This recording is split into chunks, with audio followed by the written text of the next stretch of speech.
Figaro Radio. Un autre regard. Anne de Guigné et Salomé Boulet. Figaro Radio. Bonjour Anne de Guigné. Bonjour Salomé. Cette semaine, dans votre chronique Un autre regard, vous nous dites que la France va encore trop bien pour que cela aille mieux. C'est-à-dire ? Mais Salomé, j'ai été très impressionnée par les débats budgétaires.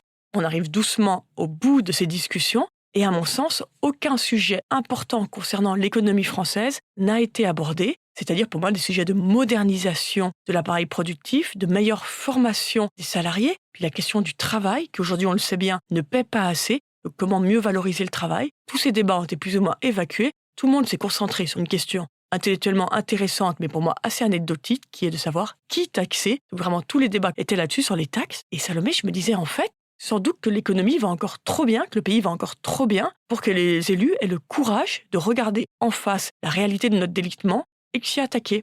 Mais d'ailleurs, l'histoire nous l'enseigne. En fait, jamais dans les démocraties, les électeurs ne choisissent des programmes difficiles, réformateurs, avant de vraiment ne plus avoir le choix. Ça a été le cas au début des années 80, aux États-Unis, en Grande-Bretagne, avec Reagan et Thatcher, qui sont venus briser quelque part le consensus keynésien dès l'après-Seconde Guerre mondiale, avec des réformes très difficiles de modernisation. Et dans les deux cas, il y a eu un grand élan populaire pour les soutenir, parce que les citoyens de ces deux pays avaient vraiment le sentiment que le déclassement était allé trop bas et appelaient de leur vœu un redressement efficace et étaient prêts pour ça à faire de grands efforts. Mais il y a des contre-exemples, non ? Parce que les habitants des pays d'Europe du Sud n'ont, eux, pas vraiment choisi de réformer leurs économies après la crise des dettes souveraines. C'est vrai, Salomé. Les réformes ont été imposées par les institutions internationales. Vous vous rappelez la fameuse Troïka ?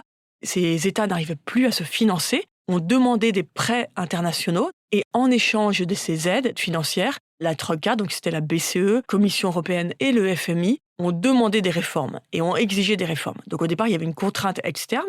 Mais après, ce qui est intéressant, c'est que là, je pense par exemple à l'Espagne ou au Portugal, dans ces deux pays, les électeurs ont en permanence, pendant 10 ans, voté pour des partis qui affichaient leur volonté de poursuivre les réformes. Et c'est pas une question politique, hein. Ce sont beaucoup d'ailleurs les partis de gauche, les partis socialistes, que ce soit en Espagne ou au Portugal, qui ont passé les réformes les plus difficiles, notamment les réformes de mise à la diète de l'État-providence, des réformes sur le marché du travail, de protection de la santé, une baisse parfois des rémunérations des fonctionnaires ou des retraités.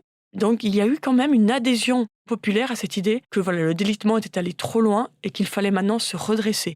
D'ailleurs, on parle souvent, quand on parle de réforme de l'État en Europe, on pense très souvent à la Suède, dans les temps contemporains, qui est le premier grand pays à s'être attelé à une réforme forte de son État, en Europe continentale. C'était en 1993. Et de loin, on a l'idée que, vous savez, dans les pays du Nord, tout est très consensuel, qu'il y aura eu d'un coup comme ça un espèce de parti de la raison qui aurait dit il faut se réformer, mais pas du tout. La Suède n'allait pas bien du tout, avec une économie extrêmement faible, un déficit sur PIB qui avait grimpé jusqu'à 11%.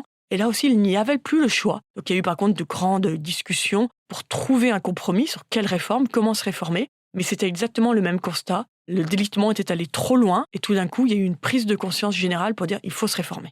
Et alors, que pouvons-nous conclure de ces exemples ? Ça, c'est qu'en fait, la France, et c'est vrai d'ailleurs, l'économie tient encore à peu près, au second trimestre, il y a eu une croissance qui a surpris tout le monde de 0,5%, que tout fonctionne encore trop bien. On a un État très puissant, la sphère publique en France est très étendue, donc amortit cette longue crise, et donc que la France va encore trop bien pour avoir des partis politiques, mais derrière surtout des électeurs qui aient le courage de réaliser qu'on n'a plus le choix, qu'il va falloir faire des réformes difficiles et que chacun devra faire un effort. Donc je pense qu'on est tous prêts à faire un effort aussi si on voit où on va. Si c'est juste payer des impôts pour payer des impôts, ou travailler plus sans comprendre quel est l'objectif, par-ci par-là, il y a des propositions de petites réformes, mais un discours solide et fort pour dire écoutez, soit on continue, on ne peut plus descendre plus bas, donc il va falloir remonter. Nous ne sommes pas encore là en France.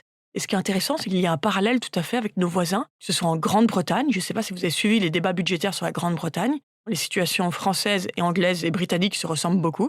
Et de la même façon, le débat britannique a été focalisé sur les hausses d'impôts, très peu de réformes d'ampleur. Et puis en Allemagne, c'est pareil. Friedrich Merz, le nouveau chancelier, tente de réformer, mais il est prudent. Il a évidemment aussi un sujet de coalition. Et d'ailleurs, le FMI a dit que dépenser ne suffirait pas, qu'il allait falloir réformer. Et dans ces 3 pays, sans doute, tout va encore trop bien pour que ça aille vraiment mieux. Merci Anne de Guigné. Merci Salomé. Je rappelle que l'on peut retrouver Un autre regard sur Figaro Radio, le site du Figaro et sur toutes les plateformes d'écoute. À bientôt. À bientôt.